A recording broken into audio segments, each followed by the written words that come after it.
মানুষকে জেল হাজতে দিতে ভালো লাগে কেন? মিথ্যা কসম সাক্ষী দিতে আপনাকে ভালো লাগে কেন? সব ছুঁচামি, নোংরামি, শয়তানি, জঘন্য কাজ আপনাকে ভালো লাগে কেন? 50 বছর বাগমারা থানাকে চ্যালেঞ্জ করলাম, 50 বছর বিগত, দেখি কার ছেলে বড় ইঞ্জিনিয়ার কি করেছে জাতির। ও তো আপনাকে বিকলাঙ্গ করার কৌশল। আপনার ছেলে মেয়ে হলে অ্যাডনর্মাল হবে। ল্যাংটা ছবি আপনাকে ভালো লাগে কেন? জেনা ভালো লাগে কেন? দোকানে বসে আড্ডা পিটতে ভালো লাগে কেন? হই হুল্লাড় করে চিল্লাচিল্লি করতে ভালো লাগে কেন? মানুষের বদনাম করতে ভালো লাগে কেন? বাচ্চার পায়ে জমজম চালু হয়েছে, কথা মিথ্যা।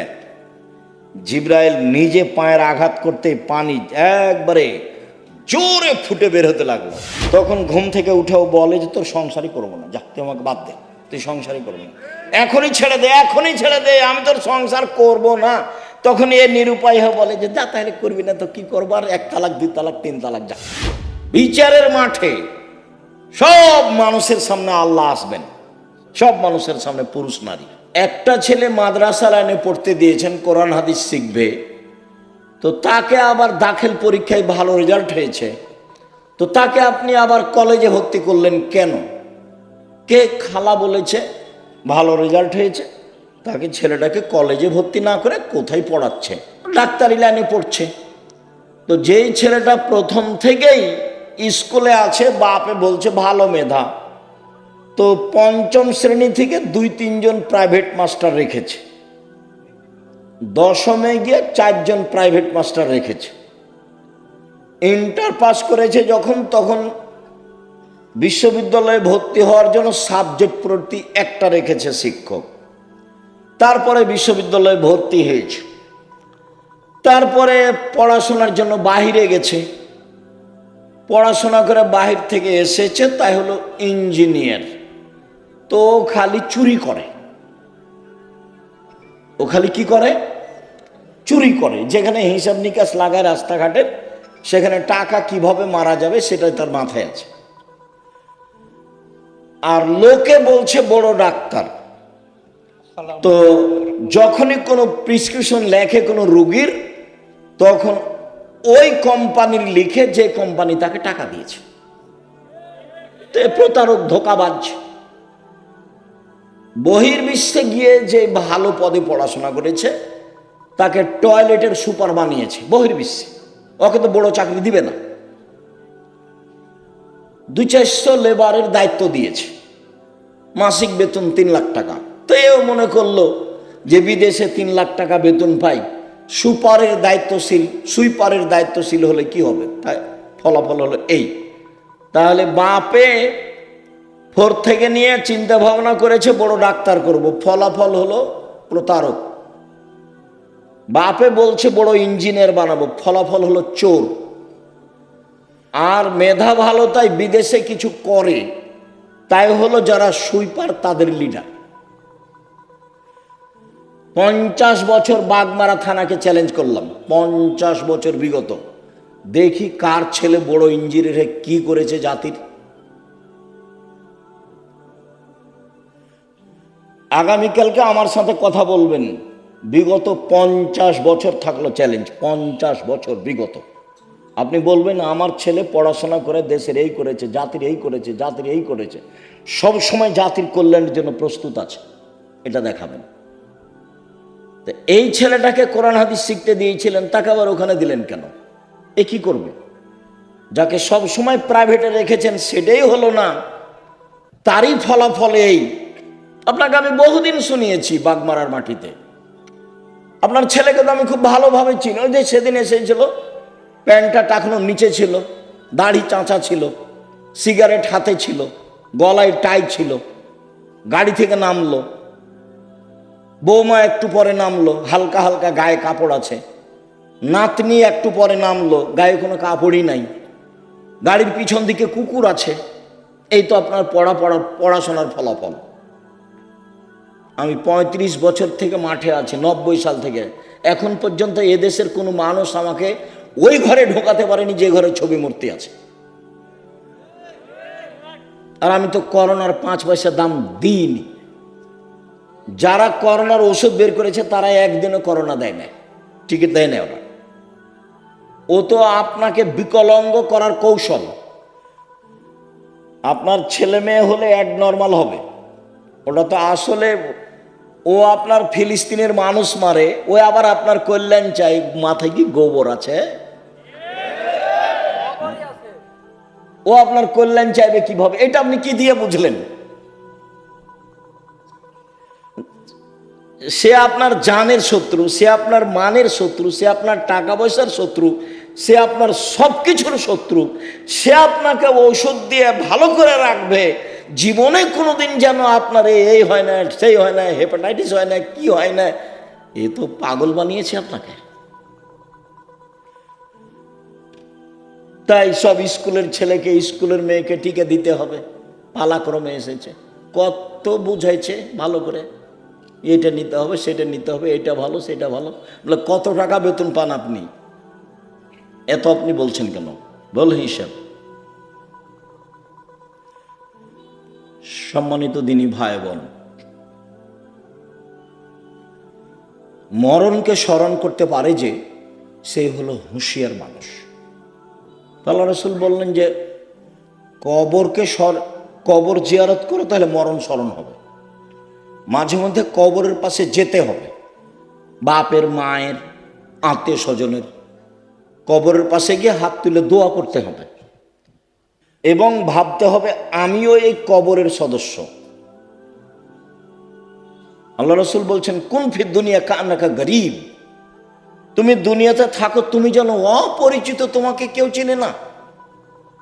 অত বেশি চিনলে তোমার অহংকার আসতে পারে। আবের সাবেলিন, অথবা তুমি পথিক, রাস্তায় যেতে যেতে গাছের নিচে বসেছো, একটু ক্লান্ত সেই জন্য, তারপরে তুমি হাঁটতে লাগবে। এই হলো দুনিয়া। মিন আহলিল কবরে, অন্যথায় তুমি নিজেকে ভাবো আমি কবরের একজন সদস্য। হাদিস বুখারী মুসলিম। এভাবে মুহাম্মদ সাল্লাল্লাহু আলাইহি সাল্লাম বলেন। তো নিজেকে একজন কবরের সদস্য ভেবে যে কয়েকদিন বেঁচে থাকি, মারামারি বাদ দিয়ে, হইচই বাদ দিয়ে, নিজে উপার্জন করি, নিজে খাই। বহুদিন বলেছি 4টা জিনিস: 5 ওয়াক্ত সালাত, কোরআন তেলাওয়াত, হালাল রুজি, আড্ডা না পিটা, জান্নাত হবে ইনশাল্লাহ। আড্ডা পিটা চিরদিনের জন্য হারাম। ওই যে দোকানে বসে আড্ডা পিটছেন, এটা হারাম। ওই যে মোবাইল নিয়ে সারাদিন সারা রাত ল্যাংটা বেটি ছেলে দেখছেন, এটা হলো আড্ডা পিটা, এটা হলো হারাম। ওইদিকে তোমার মা দেখে, এদিকে তোমার বাপ দেখে, ওই ঘরে তুমি দেখো, ওই ঘরে তোমার বোন দেখে, তাহলে পুরো বাড়িটা জেনায় সয়লাভ বন্যায়। চরিত্র কোথায় আছে? এই আবার মোবাইলও ওদেরই, সব ফাংশন তাদের, ওরা বলে বন্ধু। সুদের যত পথ আছে,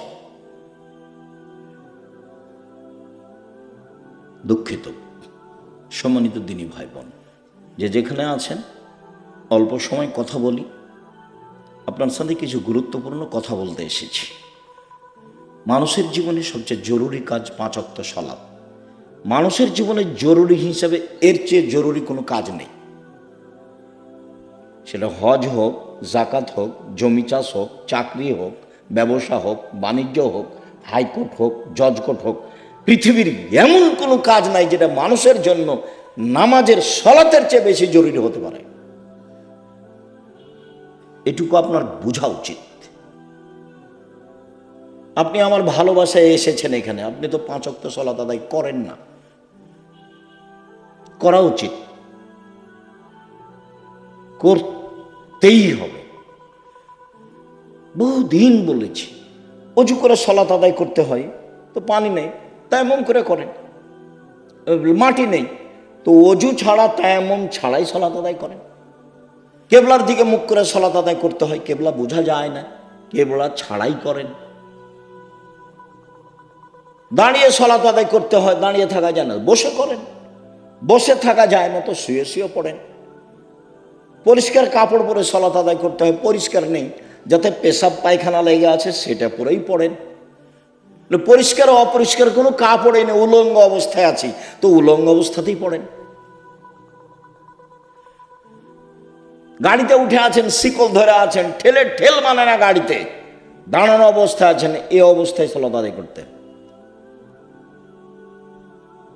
যুদ্ধের সালাতগুলো এসেছে যে একটা নিয়ম এসেছে যে একদল শত্রুর মোকাবেলা আছে আর একদল এখানে সালাত আদায় করছে, এক রেখাত এরা এক রেখাত ওরা, রাসূলের 2 রেখাত, তারপর ওরা নিজে নিজে এক রেখাত পড়ে শেষ করলো। আর একটা এসেছে শত্রুর মুখে দাঁড়িয়ে আছে, এভাবে সালাত আদায় করছে, শত্রুর মুখের উপর আছে, এভাবে সালাত আদায় করছে। রাসূল সাল্লাল্লাহু আলাইহি ওয়াসাল্লাম সালাতের উপরে এত সোচ্চার ছিলেন, যেই সালাত আমার আর আপনার ছেলে মেয়ের কোনো হিসাবে নেই। খাচ্ছে, পেশাব করছে, পায়খানা করছে, দিন কাটছে পশু প্রাণীর মতো, গরু ছাগলের মতো।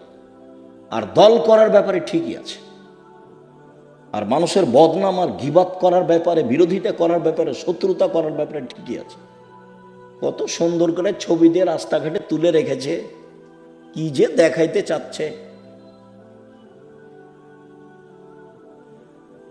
মানুষের ক্ষতি করে বেশি দিন বেঁচে লাভ নাই।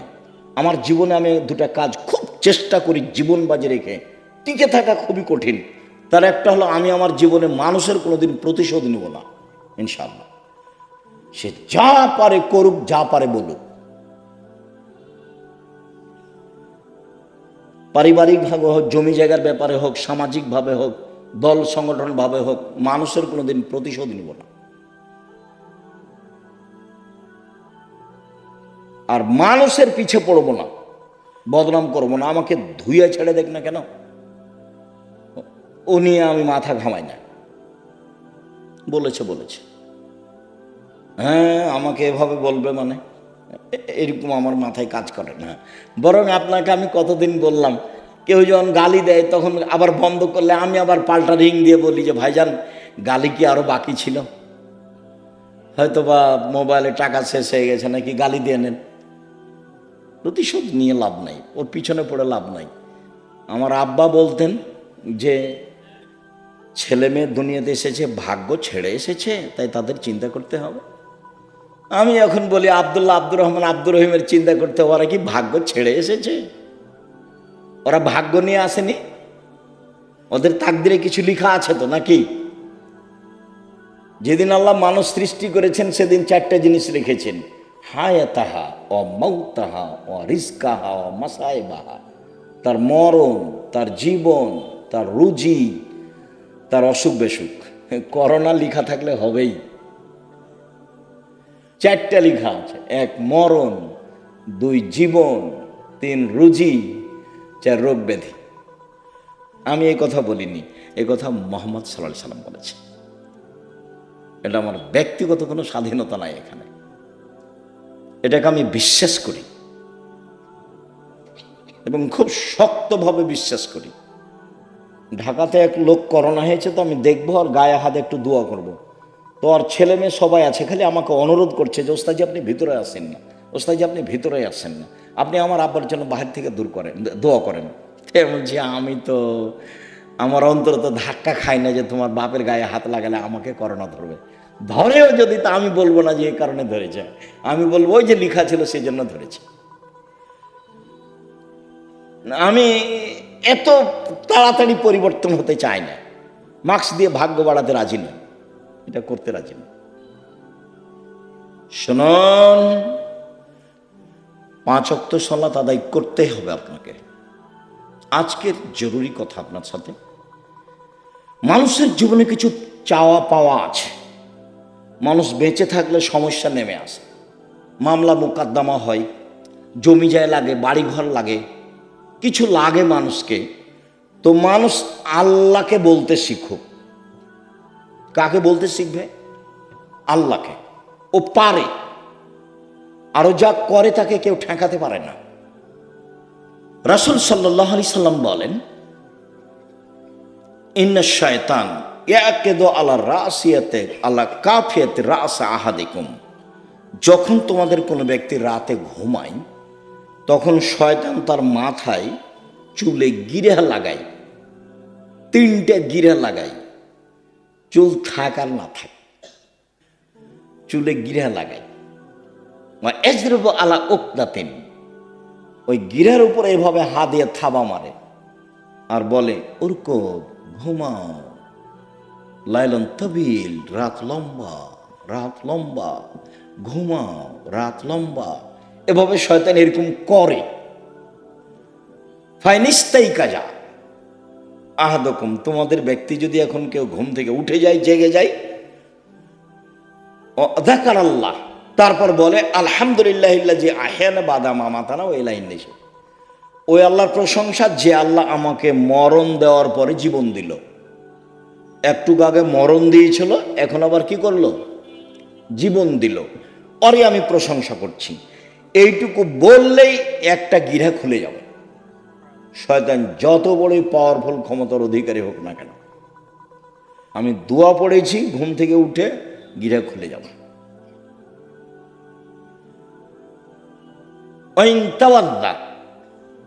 ইনহাল্লা তোদ্দা, তারপরে যদি অজু করে তা আর একটা গিরা খুলে যাবে।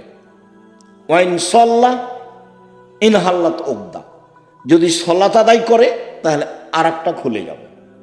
ফাসবাহা নাশিতান তৈয়বান নাফসে, এখন এই লোকটা সকাল করবে খুব উৎফুল্ল মনে, হাসি খুশি মুখে, উৎফুল্ল মনে, হাসি খুশি মনে, দেখতে ভালো লাগবে, কাজ করতে ভালো লাগবে, প্রশান্তির সাথে সকাল করবে। ওয়াইল্লা, এমনটা যদি না হয়, আসবাহা খাবিসান নাফসে কাসলানা, তাহলে ও সকাল করবে কেমন কেমন মুখে, বিবর্ণ মুখে, কেমন কেমন মুখে, ঘৃণিত মুখে, অলস চেহারায়। 7-8টার দিকে উঠবে, মুখটা দেখে কেমন কেমন লাগবে। কেন? শয়তান আর মুখে পেশাব করে দিয়েছে, কানে পেশাব করে দিয়েছে। শয়তানের ক্ষমতা খুব বেশি, ক্ষমতা এত বেশি ক্ষমতা। আল্লাহ যখন বললেন এই সরে যা, আমি যে তোকে বললাম যে আদমকে সিজদা কর, তো সিজদা করলি না কেন? বলে আদম মাটির তৈরি, আমি তো আগুনের তৈরি। ও নিম্নমুখী, আমি ঊর্ধ্বমুখী, আমি কেমনে তাকে সিজদা করি? সর এখান থেকে, সর, তোর অহংকার বেশি, সর এখান থেকে, সর। তখন বলছে আচ্ছা ঠিক আছে সরে যাও, আমার একটা কথা। হ্যাঁ, কি কথা? আমাকে কিয়ামত পর্যন্ত বেঁচে থাকার সুযোগ দিতে হবে। কার দাবি এটা? শয়তানের। তা আল্লাহ বললেন ঠিক আছে দিলাম, এলা ওয়াক্তি মালুম, একটা সময় পর্যন্ত দিলাম।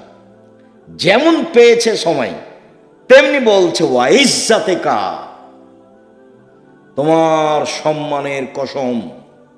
আল্লাহ রাব্বি, শয়তান বলছে ইয়া রাব্বি, হে আমার প্রতিপালক, তোমার সম্মানের কসম, লাউজ্ঞানিল ইনসানা মাদামা তারহুম ফি আসাদিহিম, আদমের ছেলে মেয়েকে পাপ করাবো করাবো করাবো, ওকে আমি ভুল পথে নিয়ে যাব যাব যাব, ওর দেহে যতদিন শ্বাস আছে আমি তাকে পাপই করেই ছাড়বো। ও কেমনে জান্নাতে যায় তা আমি দেখে ছেড়ে দেব। এ কথা শয়তান বলল। আপনি বুঝতে পারছেন না? কোরআন মাজিদে শত জায়গাতে এসেছে, সব খারাপকে আপনাকে ভালো করে দেখায়। যত খারাপ তত আপনার কাছে প্রিয়। ল্যাংটা ছবি আপনার কাছে ভালো লাগে কেন? জেনা ভালো লাগে কেন? দোকানে বসে আড্ডা পিটতে ভালো লাগে কেন? হই হুল্লাড় করে চিল্লাচিল্লি করতে ভালো লাগে কেন? মানুষের বদনাম করতে ভালো লাগে কেন? মানুষকে জেল হাজতে দিতে ভালো লাগে কেন? মিথ্যা কসম সাক্ষী দিতে আপনাকে ভালো লাগে কেন? সব ছুঁচামি, নোংরামি, শয়তানি, জঘন্য কাজ আপনাকে ভালো লাগে কেন? সব শয়তান আপনার মাথায় সারাদিন পাকায়, সেজন্য ভালো লাগে। তো বলেছে আমি ওকে জাহান্নামে নিয়ে যাব, কেমনে জান্নাতে যাই তা আমি দেখে ছেড়ে দেবো।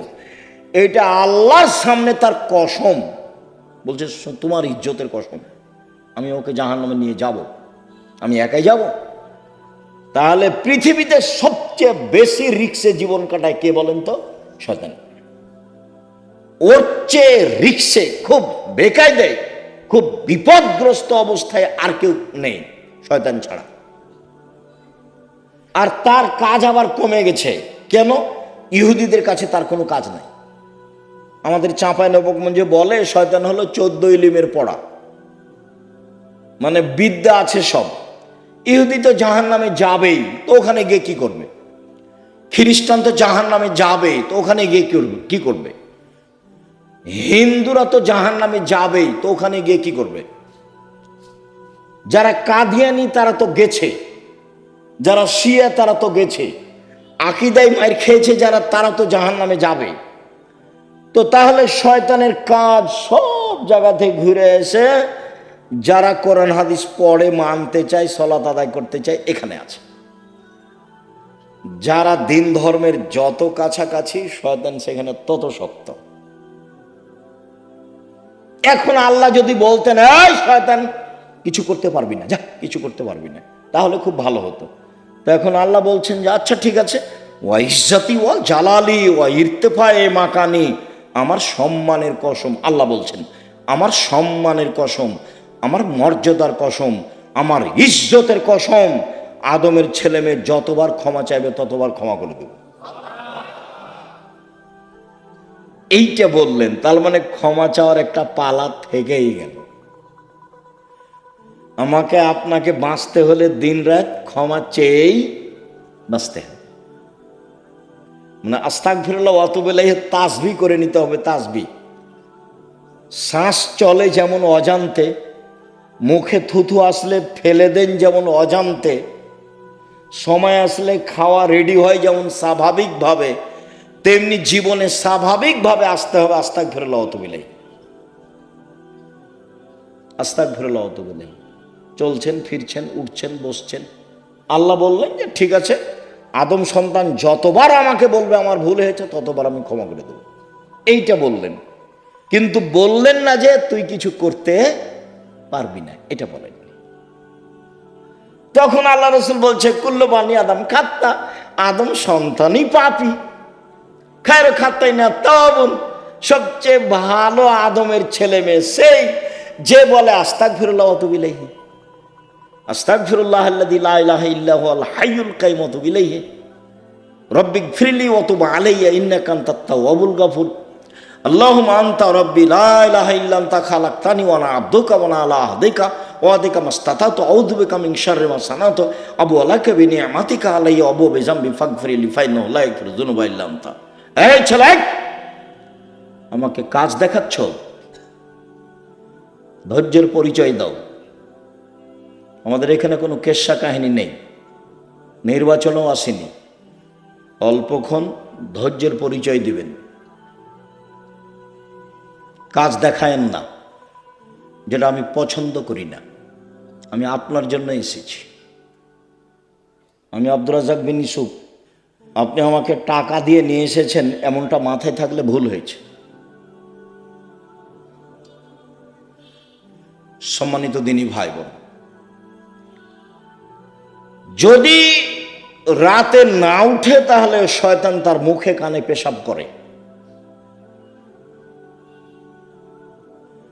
আয়েশা রাদিয়াল্লাহু তাআলা আনহা বলেন, কানান নবী সাল্লাল্লাহু আলাইহি সাল্লাম ইসাল্লি ফিমা বাইনা ইয়াফরুগু মিন সালাতিল ইশা ইলাল ফজর 11 রাকা ওয়া ইসাল্লামু মিন কুল্লি রাকাতাইন ওয়া ইউতির বিওয়াহিদাতিন।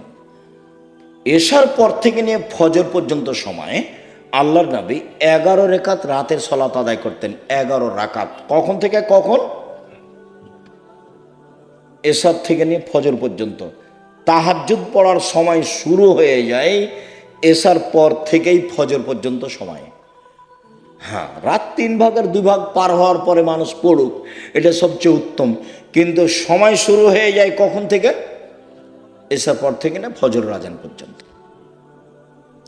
আল্লাহর নবী 2 রাকাতের পরে সালাম ফিরতেন, 2 রাকাত পড়ে সালাম ফিরতেন, 2 রাকাত পড়ে সালাম ফিরতেন, 1 রাকাত বিতির পড়তেন। 1 রাকাতের হাদিস অনেক বেশি। আপনার জন্য বইটা লিখেছিলাম, রাসূল সাল্লাল্লাহু আলাইহি ওয়াসাল্লামের সালাত বনাম প্রচলিত সালাত। আপনি নিয়ে পড়েন কিনা সেটা আমি জানি না। কৃপণতা দেখায়েন না, ফল ভালো হবে না। 16,000 পত্রিকা ছাপানো হয়, ওটা নয়, ওখানে টাকসাল নাই, ওখানে সব কিছু মেশিন দেওয়া হয় না, মানুষ আছে, কর্মচারী আছে, টাকা খরচ করেন আপনি, অতএব আপনি পড়বেন। 50টা প্রশ্নের উত্তর আছে, আমি পরিশ্রম করি আপনার জন্য দিন রাত। আলেম ওলামা আছে, প্রেস আছে, টাকা পয়সা খরচ হয়, এমনি অনেক বই আছে, তার মধ্যে আল ইতেসাম পত্রিকা, জামিয়া সালাফের মুখপাত্র পত্রিকা। 20, 25, 30 টাকা আপনার কাছে ভারী হোক, এটা আমি চাই না, এটা আমি কামনা করিনি। আমি মনে করছি বই কিনবেন, পড়বেন, বন্ধু বান্ধব, আত্মীয় স্বজন, খালা ফুফু সবকে দিবেন, যারা আছে আত্মীয় স্বজন তাদেরকে দিবেন। যে আব্দুল রাজ্জাক সাহেব সলাতের পর বইটা লিখেছেন, দেখেন তো, 1 রাকাত বেতের, 3 রাকাতের হাদিস বোখারি মুসলিম, 5 রাকাতের হাদিস বোখারি মুসলিম, সব একটানা, 3 রাকাত একটানা, 5 রাকাত একটানা। বিকল্প কি সেটা আপনাকে আমি বলতে চাইনি, আমি আপনাকে বলতে চাইছি বোখারি মুসলিমের হাদিস এইভাবে। বুঝাতে পারিনি মনে হয়। সম্মানিত দিনী ভাই বোন, উমামা বাহেলি রাদিয়াল্লাহু তাআলা আনহু বলেন, রাসূল সাল্লাল্লাহু আলাইহি সাল্লাম বলেছেন, আলাইকুম বিকিয়ামিল লাইল, পৃথিবীর মানুষ, তোমাদের রাতে সালাত আদায় করা জরুরি। আল্লাহ নবী বলছেন, আমি বলিনি এই কথা। পৃথিবীর মানুষ, মহিলা পুরুষ, তোমাদের রাতে সালাত আদায় করা জরুরি। কেন? হুয়া কুরবাতুন লাকুম ইলা রাব্বিকুম, রাতে সালাত আদায় করলে তোমরা তোমাদের প্রতিপালকের নিকটে হতে পারো। রাতে সালাত আদায় করলে তোমরা তোমাদের প্রতিপালকের নিকটে হতে পারো। 2, মুকাফফিরাতুন লিসায়াত, রাতে সালাত আদায় করলে পাপ মিটে যায়। 3, মানহাতুন আলিল ইসম, রাতে সালাত আদায় করলে আপনার থেকে পাপ দূরে সরে যায়। যারা খুব চেষ্টা করছে পাপ ঠেকাতে পারছে না, আব্দুর রাজ্জাক বিন ইউসুফের বক্তব্য শুনে কতবার যে কান ধরে কসম করলো আর কোনোদিন কোনো মেয়ের সাথে কথা বলবো না, কিন্তু টিকতে পারে না।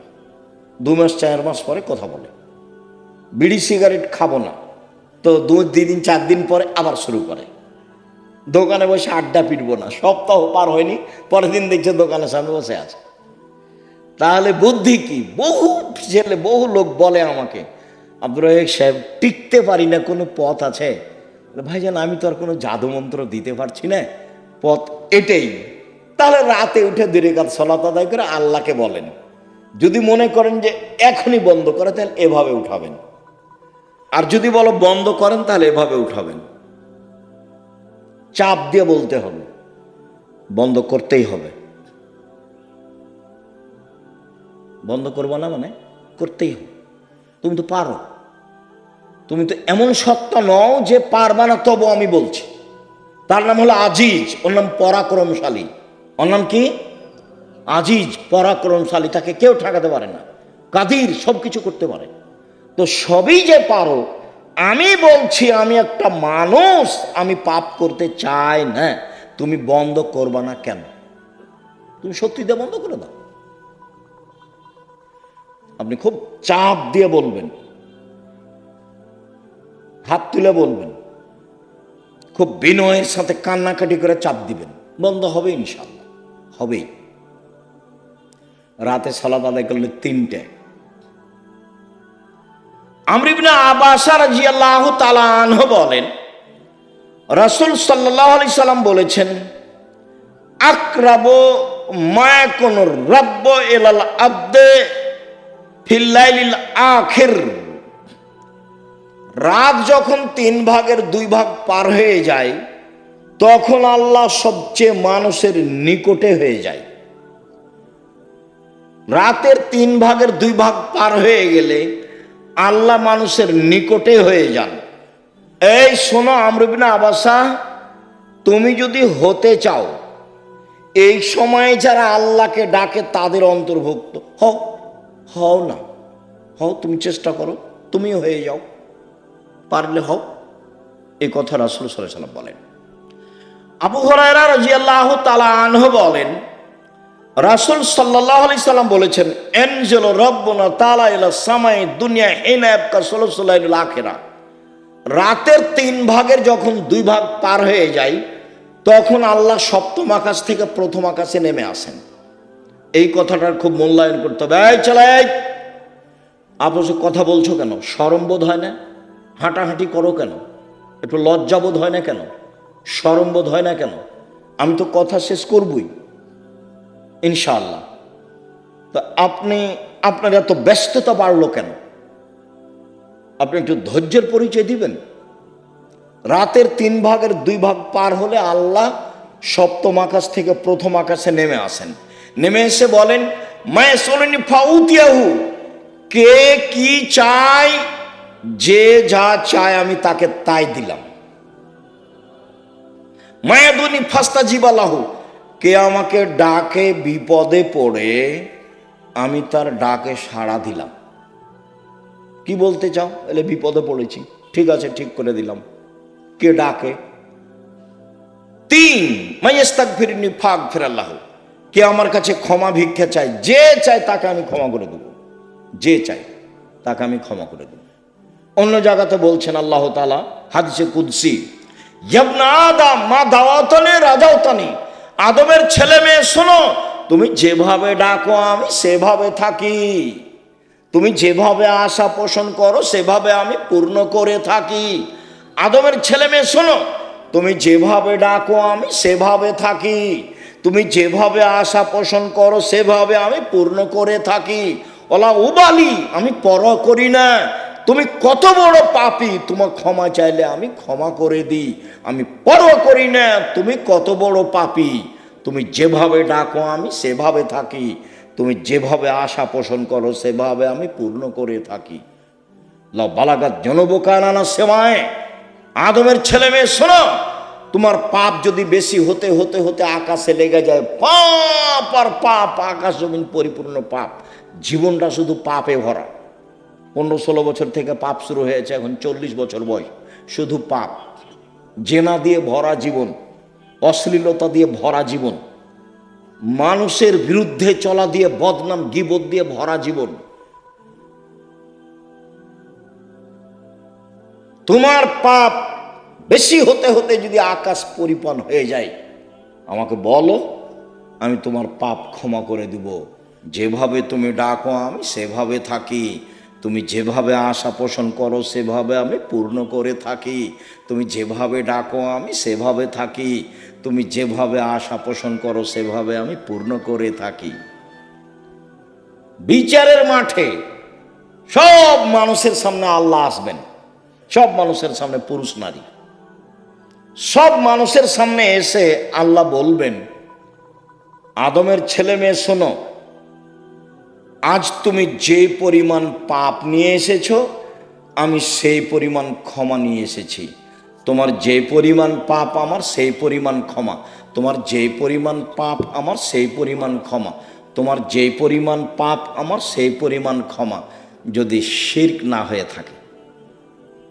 তো বাংলাদেশের ছেলে মেয়ে তো আল্লাহর রাস্তে শিরক করছে, স্কুলে গিয়ে তো সুন্দর করে বলছে, ওমা তোমার আকাশ, ওমা তোমার বাতাস।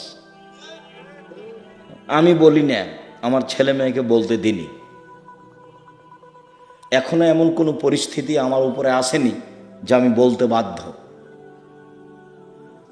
মায়ের দুধ ছেড়ে গিয়ে বলবে, ও কালিমা তোমার আকাশ, এত বড় নোংরা কথা আমার ছেলে মেয়ে বলবে, এখনো এই পরিবেশ আমার কাছে আসেনি।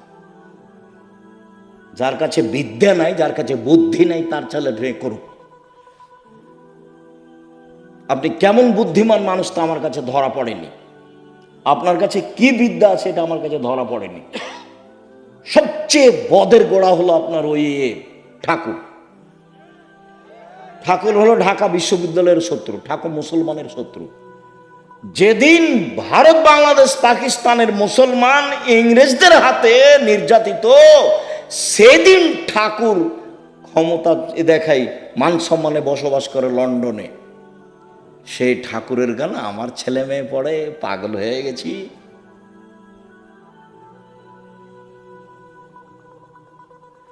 এ তো অবাক হয়ে গেল, এই তো নিজের ঘরের ওই কি বলছে গো, ব্রয়লার মুরগি জ্বালিয়ে দিয়ে ইন্ডিয়া থেকে মুরগি নিয়ে আসতে হবে, মানে মাথায় গোবর আছে।